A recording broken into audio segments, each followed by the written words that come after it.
As soon as I went, he was sitting down in a chair, in a vest and a lungi, and he was drinking something which turned out to be whiskey. And as I went in there with my pistol, which would never have fired because it was so full of mud, having gone through very muddy water, he said, "What the hell are you doing here?" And I said, "We are raiding your house." Usaw and the gunmen were arrested. They all denied everything, but the following day the police dragged hundreds of automatic weapons from the lake beside his house. The police now began to investigate British officials with whom Usaw had been friendly. A military intelligence officer had actually telephoned Usaw during the assassination. Because of some fluke on the telephone radio service, the whole conversation came over in the mess on the radio when everybody was there for elevenses. So when half an hour later they knew that there'd been the assassinations had just taken place and that Usaw was heavily under suspicion, there was somebody else under suspicion as well, and that was me. But that fortunately went away. But evidence did begin to emerge of serious connivance by other British Army officers. A month earlier, a large consignment of Bren guns, enough for a small army, had been stolen from the Rangoon Ordnance Depot. The guns were taken by means of a forged authorization note. Some weeks later, 100,000 rounds of ammunition were stolen. Many of these guns and bullets were later found near Usaw's house, apparently part of a planned seizure of power. A British Army officer, Captain David Vivian, attached to the Burma police, was eventually found to have arranged the arms theft. But the weapons that killed Aung San and the cabinet were different. These were supplied to Usaw by another serving British officer, Major Henry Young. Vivian and Young were convicted and jailed for their part in Usaw's conspiracy, though Young was later released on a technicality. But were these relatively junior army officers the only British involved? One of Aung San's closest surviving colleagues is Brigadier Chaw Zaw. He defected to the Burmese Communist Party in the 1970s and is one of the current military regime's greatest enemies. He now lives in exile in China and isn't allowed to meet foreigners, so one day I phoned him at his house. Can I ask you, who do you think killed Aung San? Yeah, who really killed Aung San was British government. It was their plot. Why do you say that? Aung San was the leader who could organize and unite the whole country. So they were afraid of whole Burma gets united. And they supposed that they could handle Burma more easily if they removed Aung San. In Britain, that view is given short shrift by most who were involved at the time. That, of course, was a complete misconception on the part of the Burmese. There was no feeling, the British didn't think that they'd done anything wrong at all. But there is now new evidence from one of the British police officers on the investigation that brings into question the accepted version of events. Carlyle Seppings remembers he was receiving information on other British officers' involvement, but he was restrained from questioning them by the Chief of Police. He said, "Look, I don't want you to go anywhere near or arrest any British officers. This has got too big for both you and me. And if you dig deeper, we are going to tread on some very important corns."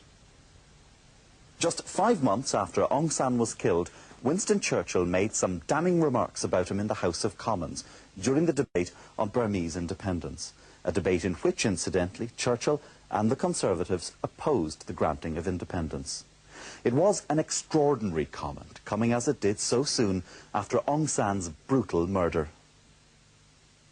Churchill called him the traitor rebel leader of a quisling army and said, "I certainly did not expect to see Aung San, whose hands were dyed with British blood and loyal Burmese blood, marching up the steps of Buckingham Palace as the plenipotentiary of the Burmese government."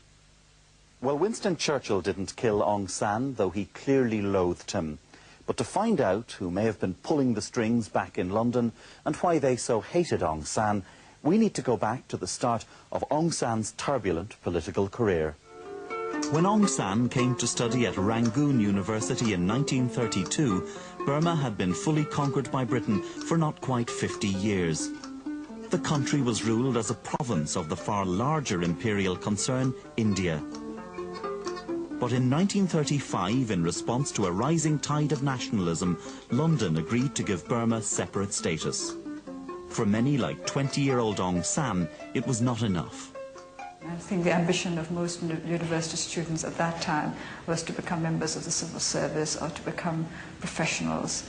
But my father belonged to this new generation who were more political and who thought in terms of independence for the country rather than in terms of just a comfortable career for themselves under the colonial government. While still a student, Aung San threw himself into anti-British politics. He joined the most radical nationalist grouping known as the Thakins.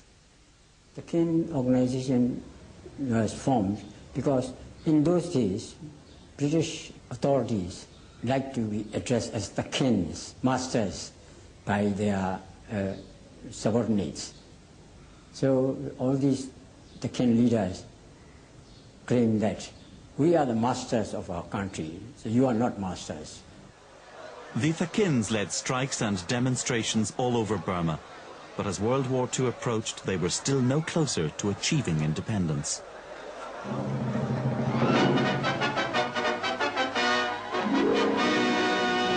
The outbreak of war in Europe offered new hope to the Thakins. When the war broke out, we Thakins decided not to cooperate with the British. Our slogan was, Britain's misfortune is Burma's opportunity. Aung San and the other leading Thakins immediately became Burma's most wanted men. Soon most of the Thakins were behind bars. So Aung San and a fellow activist decided to escape from Burma. They stowed away on a boat bound for China and hoped to get support for their wild plans of a war of independence from Mao Zedong's Communist Party. But fate was to deal a different hand. The Japanese had been interested in Burma for some time due to their war with China. The Chinese were getting vital supplies from the British and the Americans through the Burma Road, which started in Rangoon and cut through to the hills of Yunnan. From early 1940, the Japanese had placed a secret intelligence unit in Burma. It was called the Minami Kikan. The role of the Minami Kikan was to cut the Burma Road from Rangoon to Yunnan, and to do this by supporting the Burmese independence movement. Aung San and his friend were duly picked up by Japanese agents after their ship docked and taken to Tokyo. There they planned an uprising against the British. The Japanese would support it, but first Aung San would have to find recruits for a secret army. Over the next few months, Japanese agents smuggled the recruits out of Rangoon harbour, but it wasn't easy. The ships were guarded at the gangways by British military police. I realized if we could get past them, we'd be all right. We would start fights and commotions in the town. Then we would smuggle them one by one. In all, 30 Burmese Thakins were smuggled to the Japanese island of Hainan, where they were trained in strict secrecy.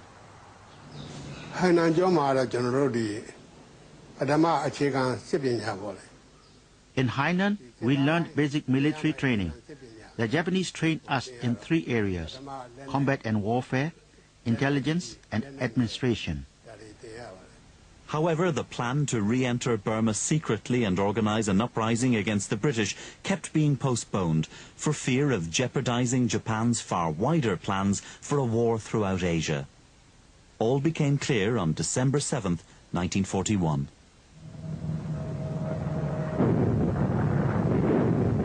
After Pearl Harbor, the plan